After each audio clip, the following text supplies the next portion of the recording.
lelo oyo toye kosolana bino na oyo etali masolo ya mboka. Masolo ya mboka ezali pe actualité na oyo ezali koleka na niveau ya parlement na biso na République démocratique du Congo. Na ici bozali koyeba que na mikolo eleki moko ya ba honorable ya République démocratique du Congo, honorable Daniel Mbao oyo tokoya kala mingi te asalaki likanisi moko proposition de loi tokosola nango. Mesdames et messieurs, encore une fois bonsoir.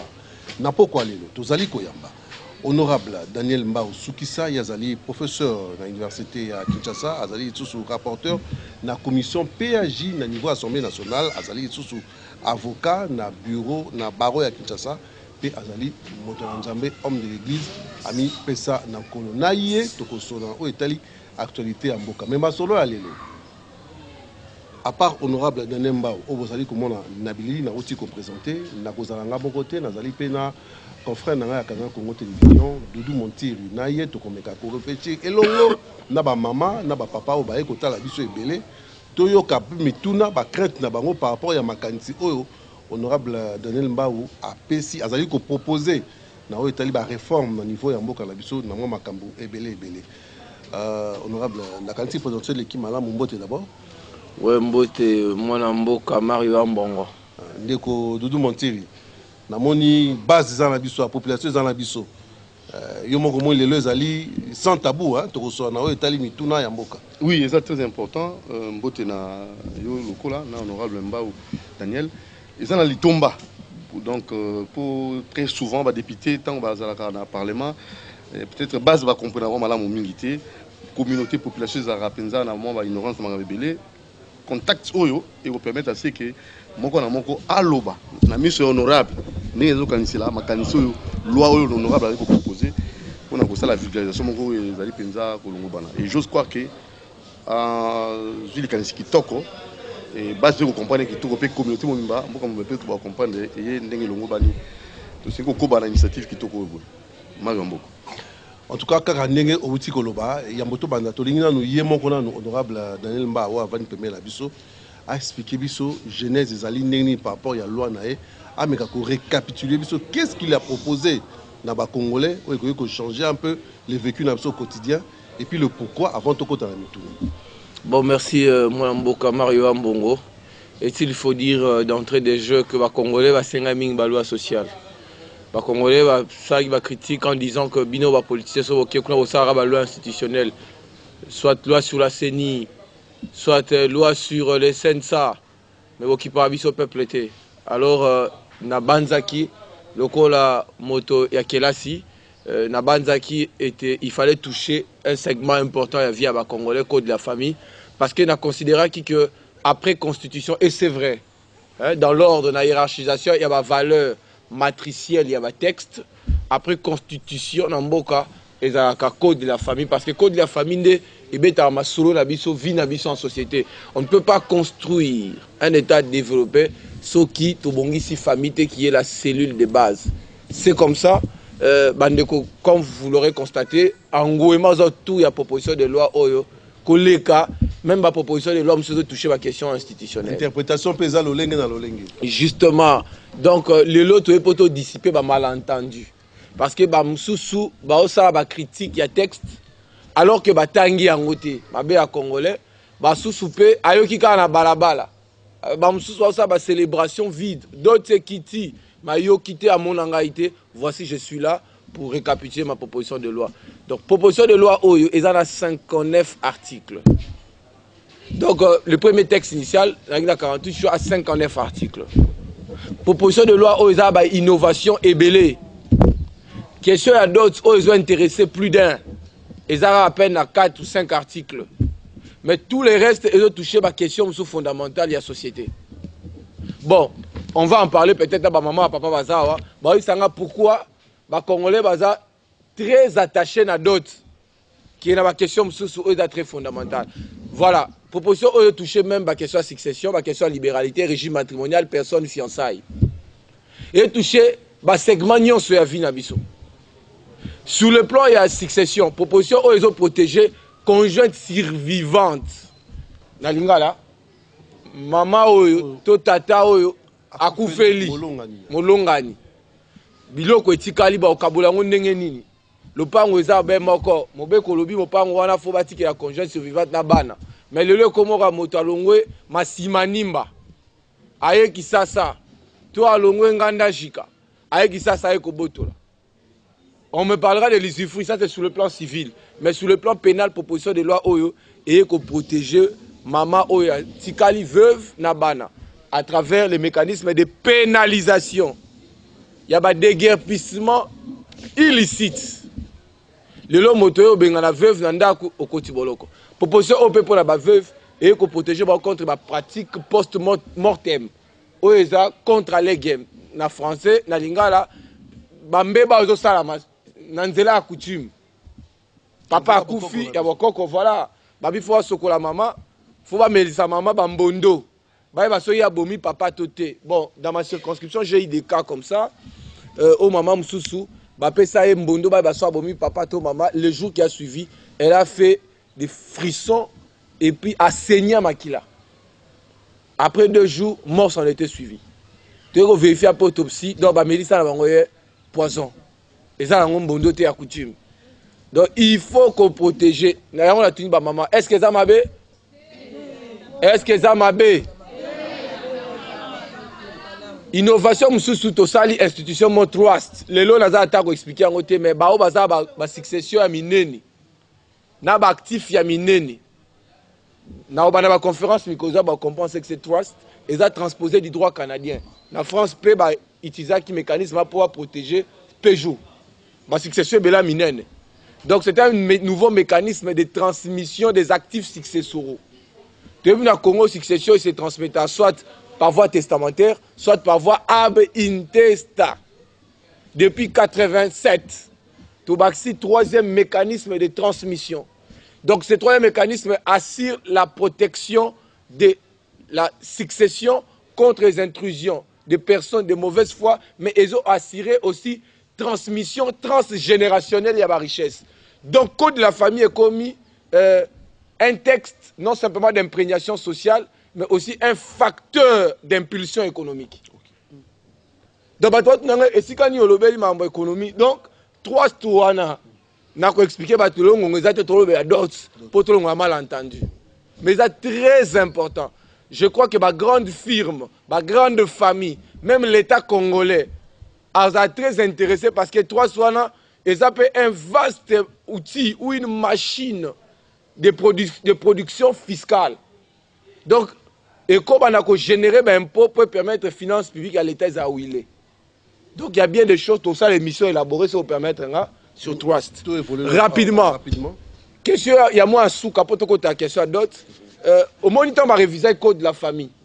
Hein? Je pense que ma maman Bolanda qui s'inso na lemba matete maman Bolanda. Donc les articles 915 ba supprima qui en par les législateurs. Oh ba député bazaki avant biso. Ba boma ki yango ba yeba kité pourquoi ba boma ki yango. Or article wana et va sa référence na code civil ancien où ils ont abrogé livre premier na titre nango 2. Ils ont traité ba droit ba étranger ou de personnes avec éléments d'extranéité. Le droit international privé est sous un soubassement commun. Donc, tous ces étrangers qui viennent investir ici, Kobala na bango na Congo et banité babala nengeni. Ba transaction na bango ba osala e banité osama nengeni. Ba acte ya dernière volonté et banité. Neti papa Jamal dans la prison à Koufi na prison makala. Ba kabola ba bien ndeni. Ba kabola ndeni. Loi na biso de prévoir sur le mécanisme était. Donc il fallait faire ressusciter le droit international privé. Nazaki na France, nazaki na Afrique du Sud, nazaki na mikili mususu ba ebisinga ba expatrier tous a besoin koya ko investir na mboka abino mais droit international privé na Congo eza sur soubassement comité. Moi ba Congolais bazwa misala eza te. Comment toya ko tia ba société ya biso tant que ba droit privé na biso eza soubassement juridique te. Donc c'est une façon de comment yon de ko doudou, il y a répondre à la question à tout Honorable Daniel Poigno Salebiso, loi ou ça la misala te. Nakanti to komeka ko évoluer pour ce to tikio aux rappelé professeur né na rappela qui aussi ça te. On le 59 articles né na proposition de loi mais sur les 59 voilà 5 articles à réseau concernés par adultes 5 on a à peu près au limbo la biso et puis to pe ça ba maman la bande ko za mo motuna pe ba lo baso les années. Bien. Mambadot, c'est la 7e innovation. Il y a 12 innovations. Mambadot, c'est dans le biboy. Désormais, il faut tout ça la distinction entre valeur totale et moisi et valeur intrinsèque et moisi. Naïba maman ba la République démocratique du Congo ba tcheloko na mutu. Que ce qui est important dans les mariages, ce n'est pas la dot. Ce qui est important dans l'ibala, c'est l'amour, la considération, l'affection et le respect. Bakoyiko bala on a 150 vaches. Ba pesi $10,000 américains pour abalayo. Babale on a 4 bateaux. Mais si l'homme a épousé, il ne te respecte pas. Il n'a pas d'affection pour toi. Le mariage perd tout son sens. Tout ça, il doit poto ça, ba maman possibilité ba recouvrir valeur na bango, il y a bon moto. Parce que moi si sa valeur est inestimable, au côté ka moi cité. Maman ne mo pe si bon moi. Maman mo pe si vie. 500 euros fixé et sa valeur totale. Non banza bola nanga bien. Ça veut dire quoi? Valeur totale et nyoloba motuya ya mbongo ya dot. Parce que dot wana il faut la symbolique. Dot ezo réunir mobali na mwasi. Mais mbongo ya dot eza mwasi te. Yango wana pour dissiper m'entendre, je n'ai jamais dit dès que tozoka balabala mwasi soki ya bota il faut senga $200 to $100 maman musakuta. Est-ce que ba maman la lobi bongo? Est-ce que na lobi net na kuta maman musabi o nga za ndundu ono wa lobi na kendo fele? Est-ce que na loi na nga na 59 article na lobi bongo? Maman mususu akuta na nga singa ono ba biloko na bota bana mibale nga fo 150. Est-ce que nga na lobi bongo? Wana eza biloko zo bana na balabala. Biloko wana pe nazo sepela nango te. Parce que les Congolais balingi mingi o etali makambo nzoto. Or, moi j'envisage la stabilité de la famille. Ça veut dire quoi, honorable? Ça veut dire 500 wana eza montant, il y a d'autres. Eza montant à moi cité. Pour tozwaka maman abiso lokola maman par exemple maman Janine Mabunda. Valeur totale na ye. Eza à confondre te na valeur intrinsèque à maman Mabunda. Bat pa olobanini, so ngope sa moi si valeur. Et c'est une d'autres naïs là, il y a beaucoup. Tant que vous quittez ici d'autres, aussi valeur à moi si peu, au quitter ici en haut. Voilà. Non. La quitter si valeur à moi, c'était pas moi si. Est-ce que tu dois se confondre, se comprendre moi si à ça na valeur té. Et puis d'autres, ils ont conditions de fond et de formation en mariage. Autant consentement, capacité, la condition de forme. Au moins, il y a des conditions. Au réunir d'autres. Au réunir, constater, il faut qu'il y ait des personnes basées à la capacité. La dot n'est pas la femme. La dot n'est pas le mariage. Mais c'est une condition essentielle de la formation en mariage. Tant les hommes qui ont expliqué comment la législation évolue de 87 à 2016, même en 1894. Je veux que tu vas retenir ceci. À côté à $500, et ça n'a pas fourchette, au cours discuter en haut. Il y a une clause de convention numéraire. Ils ont permettre mobile à kende au-delà de 500. Ceux qui ont confiance dans mobile no kazana moyen, à quoi on a $10,000. Est-ce que maman bola nanga? À quoi on a $20,000, $30,000, mais il est interdit dans la famille à moi si bah les cafouchettes il y a $500. Voilà la subtilité, l'intelligence de la proposition de loi. Deuxième aspect de la proposition de loi a encadré liste coutumière. Nali kolobate que ceux qui ont payé $500 ont payé ça sous maman li putate. Faux.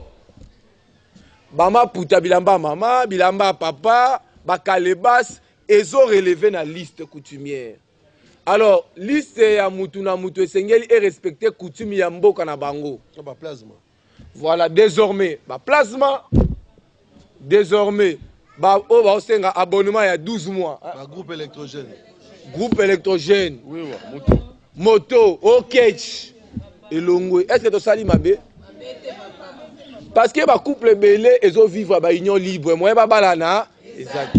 parce que pour apesa bambongo wana motu ya za makasi baza bana makoki te yango wana nazwa ki dénombrement hein fait statistique ya ONG mo pesenga babi Kinshasa o kaka il y a plus de 573 ménages en union libre na capitale 573 1500 oui na kati des millions de personnes babotami motif excessivité à dot loi où ils a facilité légale tous offrir ba jeunes en âge nibile et pas n'importe lesquels babite les jeunes au chez l'Oxo qui au bas là non des jeunes responsables. Donc nous encadrons, je vais atterrir là pour battre sa parole, la liste coutumière aux amoulouba senga le roi baluba senga le roi na bajilaka sanga basengaka senga le roi batu ya monnaie du tout basengaka ko senga le roi batabandundu te mutabandundu ko imiter pe muswahili te mutu na liste, c'est ce qui fait que na loi na prévoir article moko lobi que après promulgation un mois après les ministres ayant les affaires coutumières dans ses attributions à réunir ma chef coutumier nyonso ba déterminer la liste ya ba bien ba dot o ya coutume na coutume donc au ça carnet moi amener to bien carnet total soko nyoba la moisi ba pesi o liste aucun non pas officier d'état civil officier fongo liaza mukwesu atali pa ba kwesu musuku pa ba suku ba senga nini afongoli soki ba moni ba bien eux koti na kati ça dit o senga boîte alors que yoza musuku ba supprimer yango. Est-ce que ça m'a bé? Parce que dans mboka bisonga ndeti mboka nga so pesi bangui oto bengi misombi. Nambinda batombe oto bengi kalebasi ya masanga. Ozu mwasi. De comme pas même na $50. Mais pourquoi les lots d'autres est comme mutazu nyongo? Azolinga balisa mwana pa ke kofuta. Bato ba créer ba boutique pour Nicolas Banabasi, alors que la femme a une valeur supérieure à la dot.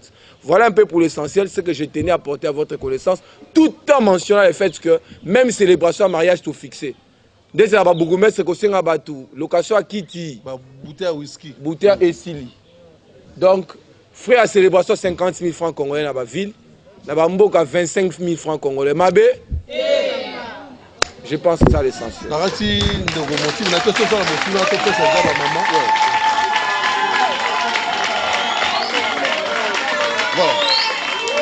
Très bien. Merci. Alors, nakanisi to essayer koti to ke malembe na limema nyoso to kozwa ba mama mi balé awa ape to kozwa bandegu balé to bana mbongo au telemi au pesi komona yo au se présenter pesa question moko simple hein tuna motuna kimia la simplicité nyoso et pas honorable na o etali makamba masolo o ya beti awa ko beta masolo o biso to zo beta awa te beta masolo o biso to beta awa po to epo na yango nani na kanti ya kobanda koto mama ni papa moni papa mo atemni papa o hotel mo pesi komona yo on peut savoir mon ngongo. Merci papa na parole. Comment on dit, on l'appelle chapeau. Pour bande coming ba autant na mokili mobile. Na tunaki mutu ya mugobo. Merci na makanisi ya papa honorable oya pesa yibiso ya dot. Sikoto tuna. Mwasi ya moseka. Na mwasi oyo abota deja. Tokobali seka ndenge moko bien ndenge ni. Donc question na ngaki na zaki na moposa yango. Merci. Loi eza na discrimination te. Makambo etali ki moseka to ki moseka te wala eza intimité ya bato. Na tkali ko batam comment que moi si oyo aza moseka te aza na valeur te non pas du tout. Bango nyonso baza kobala bango motango moko. Ce qui doit nous comparer moi c'est moseka na oza moseka te, c'est comme si tu confondre valeur totale ya moi c'est une valeur intrinsèque à moi si. Musu pas cause à ça bota bana misatu mais mayele ya kosakana te et puis aleki moi si oza moseka. À quoi rapporter plus ta ménage que le moi si oza moseka. Donc ça c'est l'intimité des gens. Proposition de loi nanga koti na makambo te. Voilà un peu ma réponse par rapport à cette question. Namoni papa aza motuna otuna. O pesa pe kombo hein. Ngai kombo na nga Edo Kavwaku. Motuna ngeza boyi. nalingani na mwana mwasi naza na posa na bala mais famille exigenga kaka na lolenge mobeko zosenga te siko ngai na salani. Très bien. État de droit, chef de l'État loba, c'est un état d'esprit. Ce qui muto asengi na lolenge lo ezosenga te, il faut dénoncer l'État quoi qu'on récupérer au alikolo. C'est-à-dire que famille ko le ka 500 te ya 2500. L'État il faut récupérer 2000 wana achango na compte ya trésor public. Soki banoko bazwa mbongo bakimaki bakenda Kalemi. O bakimaki bakenda ki Gungu. To bakimaki bakenda Madimba. Na Mbatakiela. Bakozonga bazongisa mbongo wana. Parce que droit pe est en fonction de la régulation sociale. Tozo réguler ba déviation nyonso. Loi epesi possibilité que mobali a kende likolo, mais epesi ndingisa te na papa ya mwasi a imposé montant koleka o loi che. Parce que après libala il y a une vie. Tu ne peux pas faire épouser ta fille et paupériser ton gendre. Les lois sont avocats, sont qui cours des tribunaux, tu remarqueras que les tribunaux sont congestionnés par des dossiers relatifs, il y a des divorces, des conflits parcellaires. Pourquoi? Parce que Batouming Babala qui n'a précipitation et puis il y a des difficultés à cause de la stress et simbité bakabwani. Papa oye baté que montant senga qui est belé, ne peut pas na difficulté ba démarrer vie. Et puis à aboutir moi na zonga na zemi na ndaku, tona bana mi balé et bota divorce. C'est une facilité, gars. Je sais que il y a plusieurs autres aspects à vie au législateur faut régenter. Mais l'aspect le plus fondamental, c'est la famille. Le loba ne belé, je crois, bah, loba mamsouswa, bah, botem ba kuluna lelo, parce que papa, avant n'ana ma mesika morte, soit tout le monde avant n'ana papa, soit na maman, soit tout le monde avant n'a pas coco. Pourquoi? Parce que papa na maman, bah, balanate, défaut, faute, il y a d'autres. D'autres habits, ils lengi na munokoto bokabola ngo, mais ils appellent la conséquence sur bateau ba yopesa ngo ba débiteur il y a d'autres. Débiteur d'autres nous sommes incapables de pesa ngo asundoli mwana akei. Atiki mwana na mwasi. Et puis finalement moi a commis voyou, a commis facteur il y a insécurité dans la société. Donc, ah, oui, c'est la proposition de parce qu'il s'agit du code de la famille. Moi, azana tata, moi, azana maman, vendre des sikamoko, c'est dota. Des familles consciencieuses, des familles stables et régulières. Voilà un peu ce que je peux porter à votre connaissance. Na évité ce qui n'a pas mabe. Motuna mususu. Ndeko, pardon. Ndeko, pardon. Toze bakoloba o amoni likanisi. Alobi akoloba pete tika kaka loba kaka ndeko musu waza motuna kuna arotere ma pesa atuna wa moseka soki a dans le comité awa je sais pas soki ndeko mo pas dans motuna awa aveko allez-y mon frère. Merci pour la pesa ngai maloba naza étudiant na campus faculté à économie. Nazana moi mituna misatu. Je sais pas ce qui tokoki ko magnifique mi balé. Voilà. Eliboso ezali outu koloba que ce qui famille a fixé au-delà. Il y a montant oyo proposition aussi kopesa pona milieu urbain $500. Ce qui ezali voté par la loi. Donc mbongo oyo excédent, c'est-à-dire oyo ekoleka nde l'état kozwa yango akolande la famille wana ba fixer mbongo au-delà. Alors si ça arrive que le mari a se porter garant, il y a copé sa valeur et pas ya mwasi na ye apé sa na propre volonté na ye moko, c'est-à-dire famille ya mwasi est fixé 500 comme loi et lobby, mais mobali a payé mbongo au-delà, par exemple $1000. Est-ce que mbongo wana est kozonga na trésor public ou bien comment? Yami balé, wana liboso. Nalumba on Yami balé. en tant que scientifique, parce que tous les milliers mususu oyo lotili qui est côté nanoté. Et ça la 6G jusqu'à présent et même un message on a ne commis bangote. Est-ce que mécanisme nini osali était pour être ba milliers wana o ezangi lotili baye bana kozwa message oyo avant que l'État a adopté yango pour na biso banso parce que na kini a tozana yo sur place mais opposer toujours problème et puis les débat du jour alors tu comprendre ngote alors que wana mais alors milliers wana mécanisme ni nous ça la pour être bazwa message wana oyo ya loi pour ils ont concerné non seulement les milliers urbains et aussi les milliers ruraux. Ouais, rapidement bien rapidement la moni peut-être Olaninga les bandelte na lobaki nazo insister la clause ya convention numéraire. Est-ce que batoko bandela nanga ngote convention numéraire. Beaucoup bandela ngote convention numéraire ngio baboye.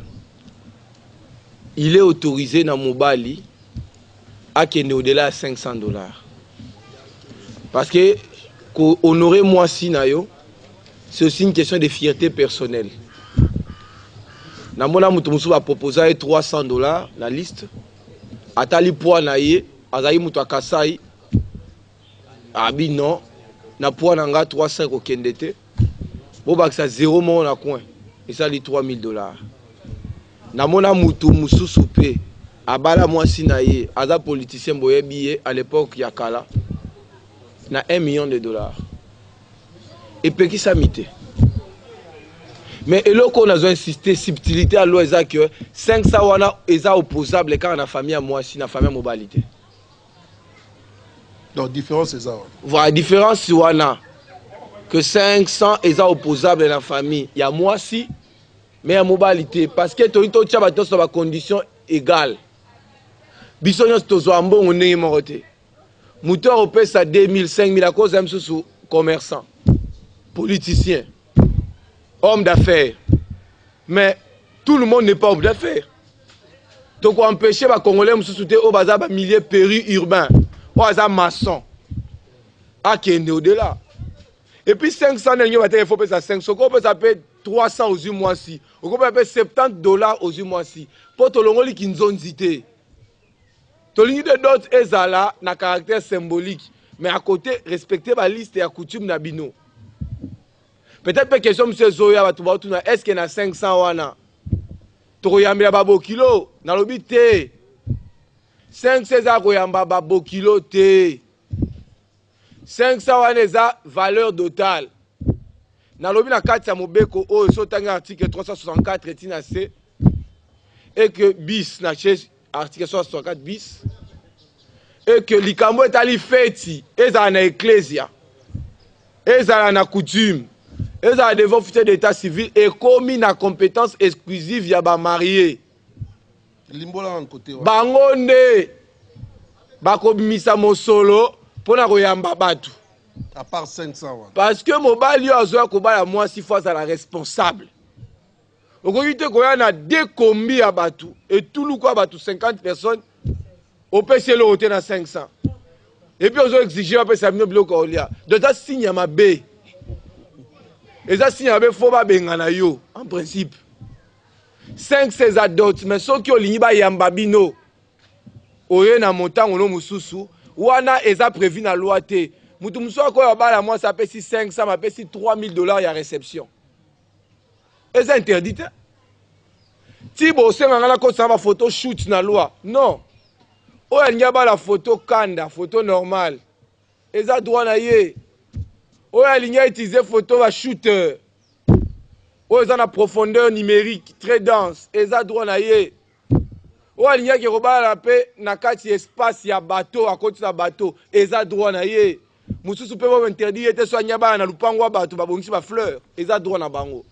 Mais autoréguler ça monter à d'autres parce que loi na biso lobi que d'autres na Congo eza ba bien et ou l'argent ngaité depuis 34 ans mi totanga la loi na biso depuis 34 ans ba bi d'autres eza composé na ba bien et ou l'argent c'est-à-dire que pesa ka bien ya pamba esili selon coutume to okoki pesa mbongo esili selon coutume to pesa na mbongo na bien.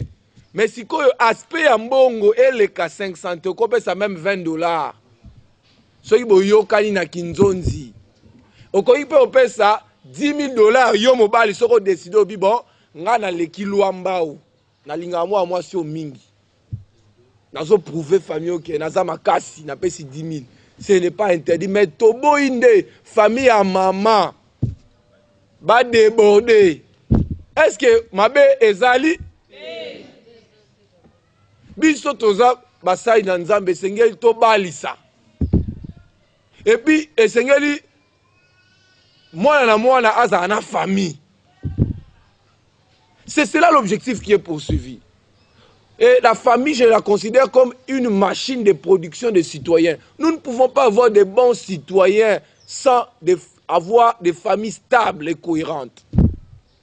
Voilà, c'est pourquoi nous avons élaboré cette proposition de loi. Mais je vais encore noter par rapport à la question de la vulgarisation. Vulgarisation et zangaïté. C'est vrai, dans ça, on a un moyen de bord. Mais vulgarisation, l'État s'occupe de la vulgarisation et comment la Constitution.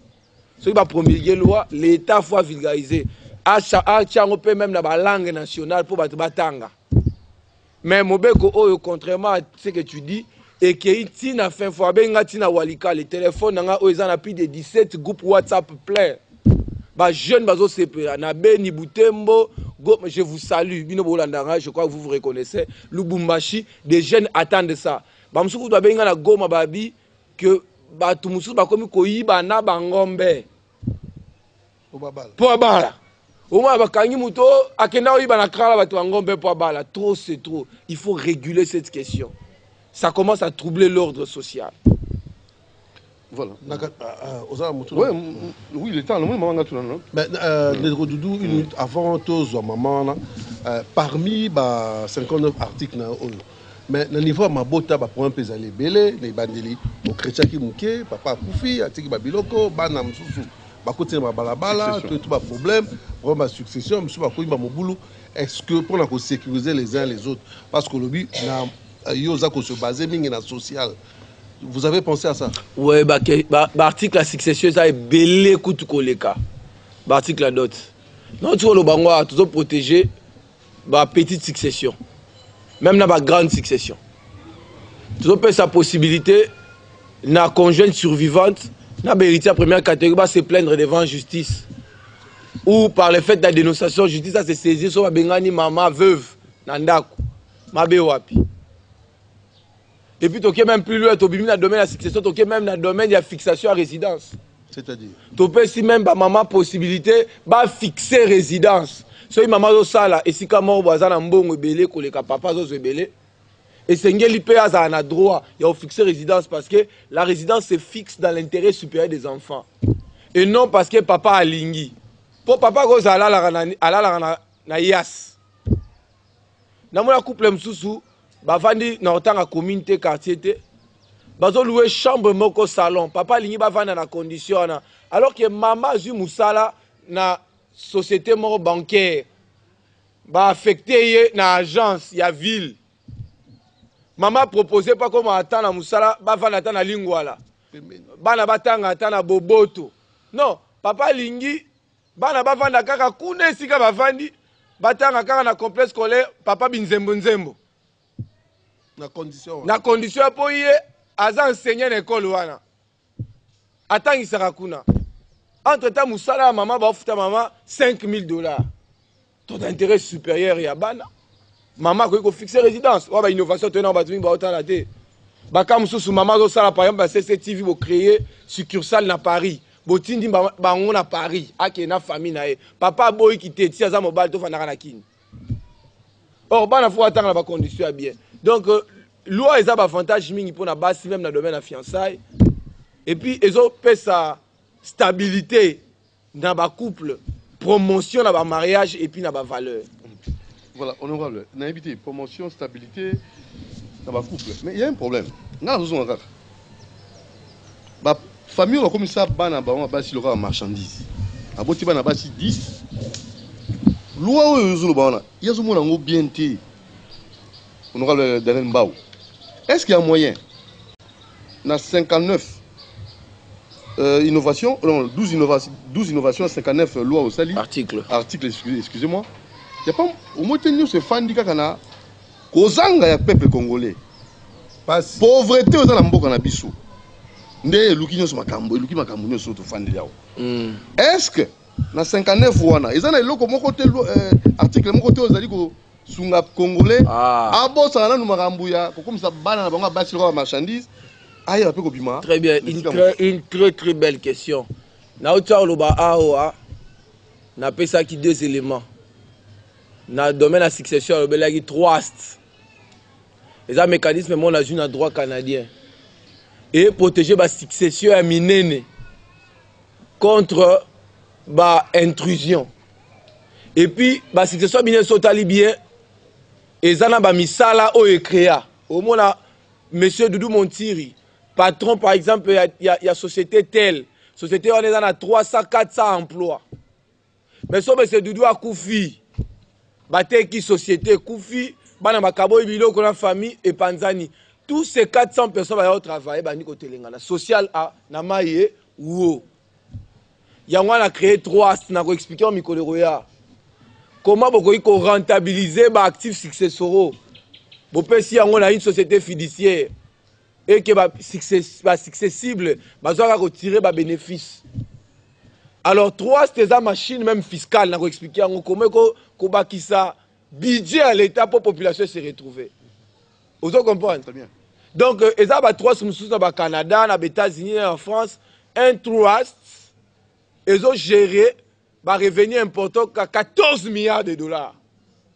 Mais l'État a dit que autant de pourcentage dans la fiscalité.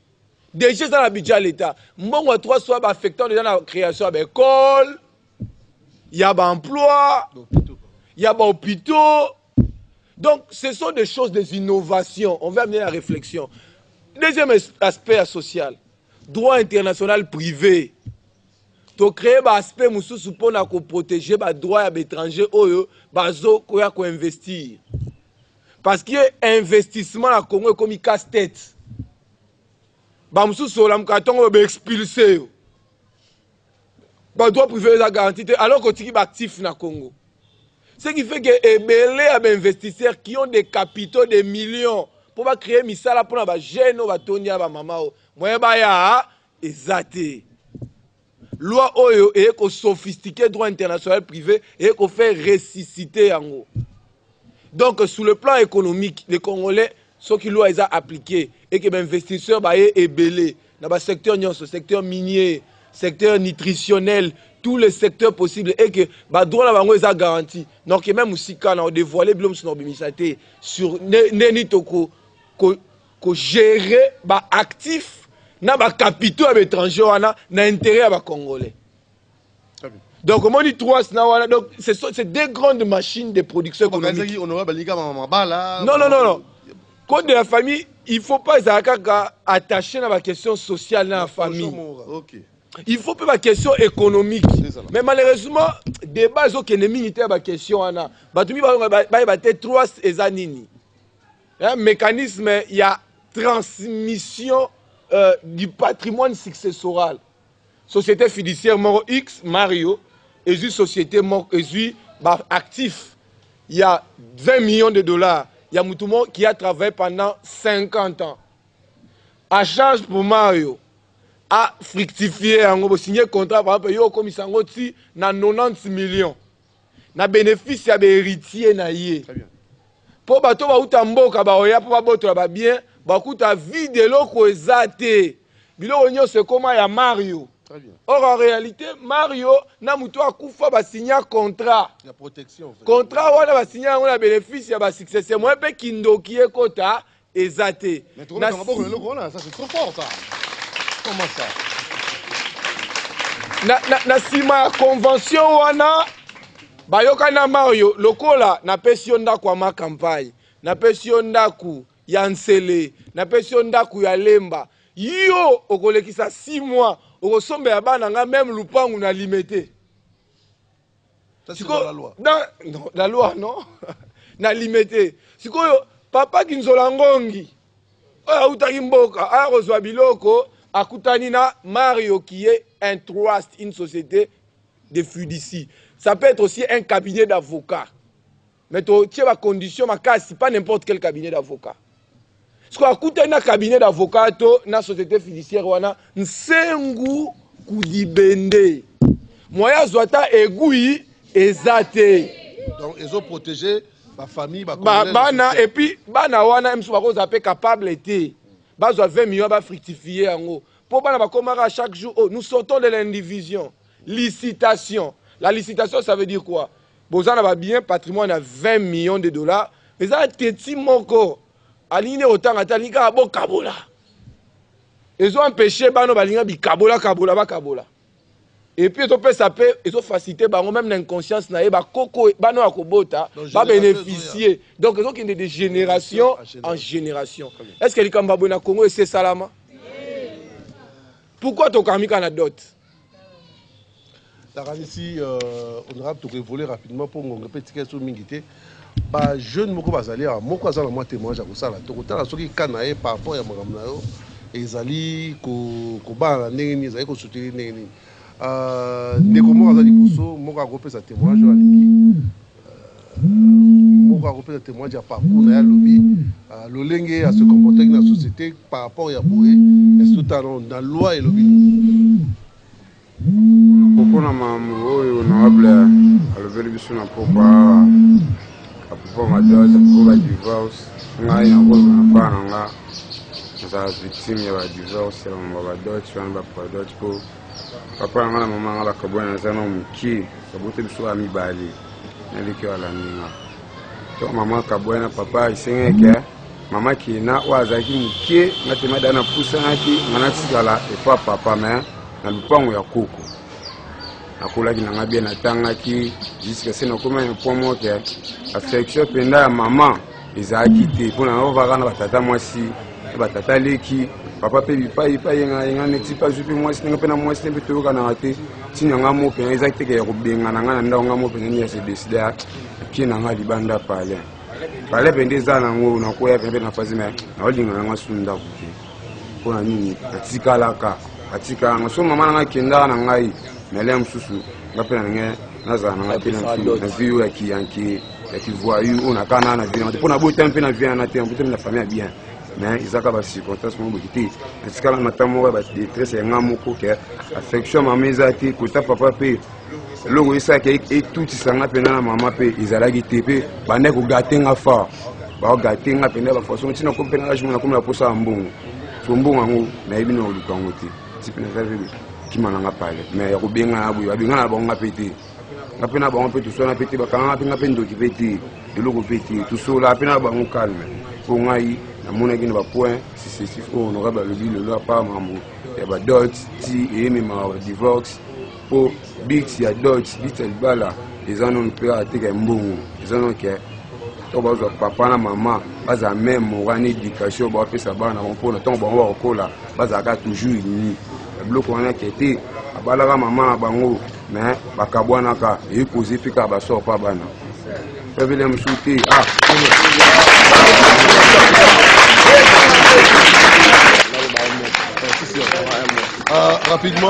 rapidement honorable Oti Rolanda merci na témoignage na yo na réalité zali ka bandeko pe belé na kati mboka oyo zali moko ya na ngala relever kao parce que ça va kao na so encadré comme député national hein. moi on moni rapidement comme on est Mardoché alors moi mort à Botavi na Rigini na quartier ba Tambongo et misolo époque à Mobutu mais problème il y a aspect moi à relever tout à l'heure problème il y a papa maman Isaac papa soira maman mais appelle ça d'autres bakaboni batiki bana mibale moi nazalo ba français moi na ba mukiazo ba français autant à la Sacré-Cœur mais lelo moi na longo Rigini a commis chef ya bakuluna ya malolo a côté prison balebele ba moi bengi lelo assassin. Alors il y a bateau négligence paix à d'autres voilà mais ils ont des répercussions sur famille. Voilà ce que je pouvais dire à ceux qui commentaire monsieur ezali mutu musu azali akopesa motuna suka po toko mpita na suka mbangumba mama mandanga mandanga kote mambangu toko mpita na suka komo nanga ma bébé na vanda na malolo awa na merci mingi honorable pour la parole eloko na ngai na loba boye na place mwana akende kozela ozemi ayeli yo kaka na kata ndako boye obali kobokola mwana oyo yebi te oyo awuti kote mosusu mobala te ezemi ayene kaka bongo na kata ndako ate ezemi alingi obani kobokola mwana na place mobali aya kobala mwana ata na 500 ozwi biloko no nyonso kaka ndenge bazosenga ozwi na 500 na omabe eza wapi honorable azoloba likamba bien tala bana lelo ya basi ndenge baotelingana soki mutu ayeboye mobala ayeboye responsable ayeboye na 500 abala mwana nga na koboya te na kondima na place mwana kezela nga zemi na place mwana komela nga ndumba na place mwana komela nga mabebo malamu kutu mazata 500 wana na petit merci mingi na honorable Penda likanisa abimisi en tout cas eza bien nzambe apambola ye akende liboso mama accompagné mutasuka awa mbangumba mutasuka papa solobaki wapi atelema mandanga otelema mutasuka rapidement oleka liboso pousa moi liboso ndeko za mama mpo tozokima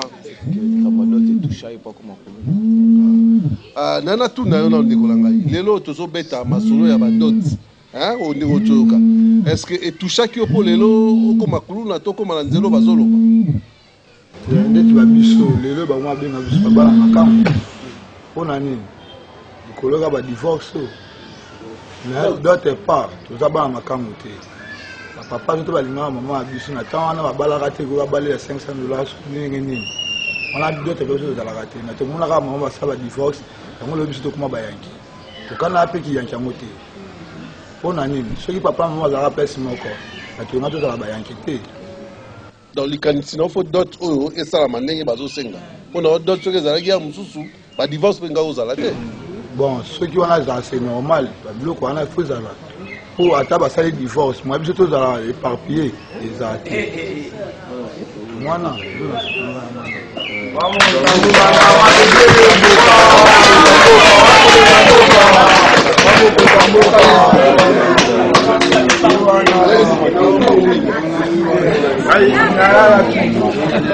ngai na ngai naloba boye ntango tozoloba makambo ya divorce badivorce mosusu eza composé à partir ya bafoyer na biso moko na ndako na lolenge nini neti honorable Mbau auti kosala mobeko awa eza kaka bafamille oyo ozomona oyo bazosala bainsistance biso 500 te biso 1000 biso 3000 biso 4000 obali mpe mwasi yango ya 3000 4000 otie na ndako na yo mobali na ya makangu na libanda na yo na ndako bokoma kobota bana yo bokola bakonsekansi yango oyo tozomona oyo bakonsekansi yango yango oyo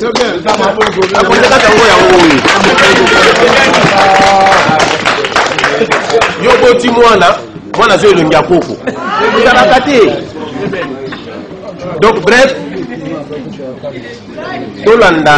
tolanda mobeko oyo ebimi oyo honorable Mbau atie na nzela okomona ke na bafamille tozala ini olibala mpe esilaka te po soki mwasi azwi problème kaka yo moto obala mwana mwasi wana liboso bazobenga nanu yo oyo yebiki ekuna akotosa nanu libota donc bref toyeba korespecte mobeko oyo bao bazali kozango na basens contraire bazango na basens normal donc d'autres ezali lokola neti quoi symbolique eza symbolique eza d'une manière ya kokitisa mwasi te neti mokonzi otoloba place wana alobi bien ke soki omoni koza na possibilité na yo même soki ongi obala na $20 millions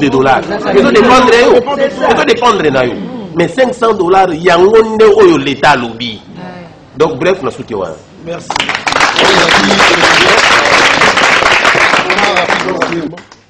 ndeko moroso koza mama nga tuna pe kesoso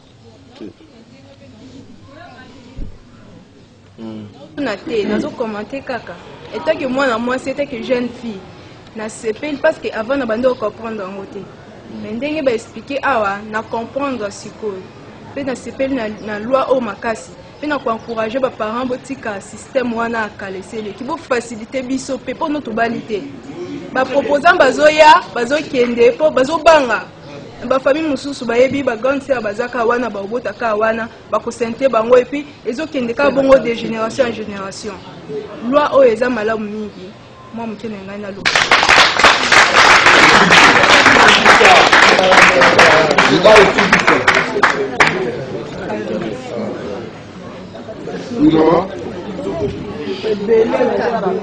Merci pour la parole. Na kombo langa Marlène Ngoudi. Tali pena loba lolenge tobale koyoka pona makambo oya loi oyo honorable na biso Daniel Mbau apesa ki tobande koyoka na ndenga mabe. Siko lolenge ba éclaircir biso to comprendre eza malamu pona kotala mibali ebele bakoma kokima pona koya kobala basi tango ayebwe atali facture ba pesi ye eleki akoki to mona akimi lobi asente moi cité to vanda na biso ka to bokola kabana mais loi oyo honorable na biso asali eza malamu pona ko faciliter mibali tango azana 500 na ye aye abali mwasi na 500 eza te ke 500 wana biloko nyonso eza na kati te liste eza à part mais dot eza $500 eza malamu na sepe na makasi bato misusu nde tobande koyoka okomi na 500 makambo nyonso na 500 eza bongo te eza liste bakosala eza à part mpe mbongo adoti eza 500 tosepe na lwa na makasi honorable na biso awumela eza lwa moya kite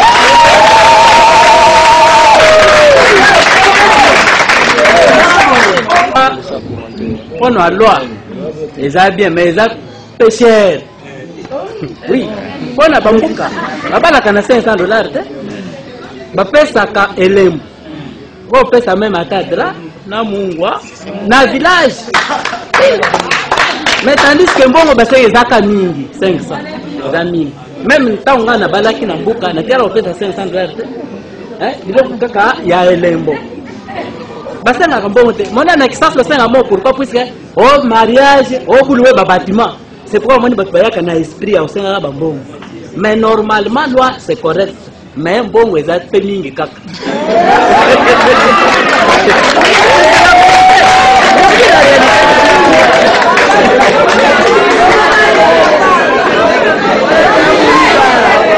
Merci beaucoup pour la parole. Net n'a pas dans la bande peut comprendre opposition à loi honorable. Mais les lois pénales, les tout le monde a expliqué en gros. Monsieur Babani au cancer qui est quand on a 500 si papa et moi on a vu qu'à 500 on a des humiliations de la guébélé. Mais le nez n'a pas explication là vraiment na CP de l'explication oyo. Au beaucoup bas moi on a au délai à 2 millions de mots lingi sur côté ma coquille na yo. Mais et les cas loi oyo honorable a proposé. Merci na osenga na honorable président Mboso Kodia na ba honorable député national au bazan assemblée nationale vraiment bon appuyer loi oyo po epesa biso pe epesa jeunesse lisungi ya makasi po no koleka ba dot po lobi pe biso nyonso to vanda malamu na bana biso na mabota na biso merci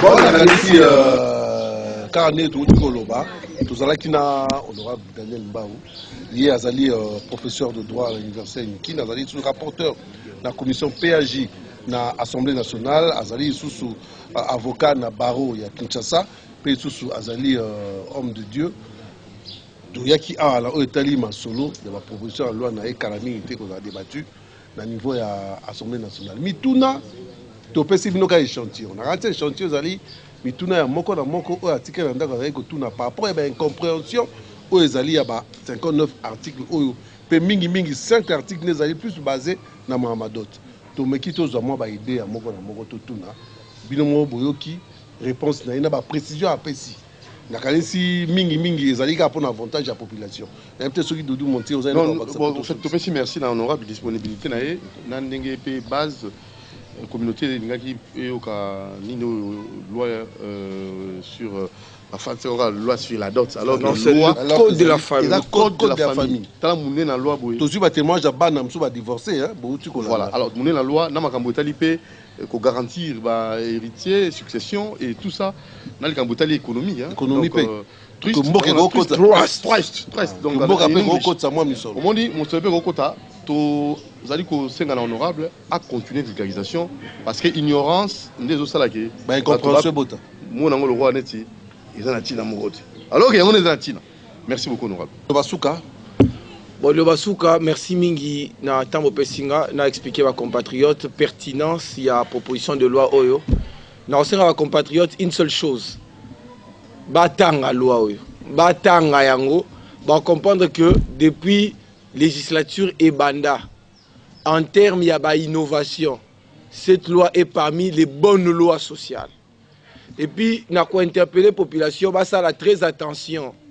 Quand un professeur d'université, humblement, et aussi pasteur, a un texte de loi, alors que Yemoko Azali, spécialiste à la correction, il y a un texte de loi, avant de critiquer, faites très attention, il faut que tanga. Mutumususu oyo, atanga mingi, akobimisa, élément moko, to slogan moko, oyo komona bestial. Alors que derrière cette bestialité, il y a une intelligence profonde qui est cachée. Faites très attention. C'est comme ça la Bible dit, du fort est sorti le doux. De celui qui mange est sorti ce qui se mange.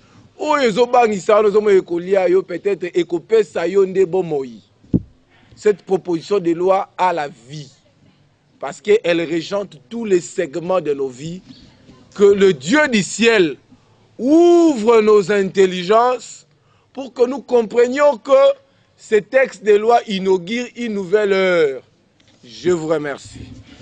Merci. Voilà, merci à votre secrétaire et béni pour le monde entier, même dans Internet. Vous allez dire que Ngai, Doudou Montiri, dans la Mario, dans honorable na population Mumba et communauté Mumba et base Mumba, ouais, ma casse va là. Très prochainement peut-être dans la province pour à tourner il y a la province pour vulgariser loi oyo bozwango le la loi oyo ezali ko pesa solution à problème na biso na mboka famate famille ezali cellule de base ceux qui ont fragilisé mboka keneli bosote ciao ciao.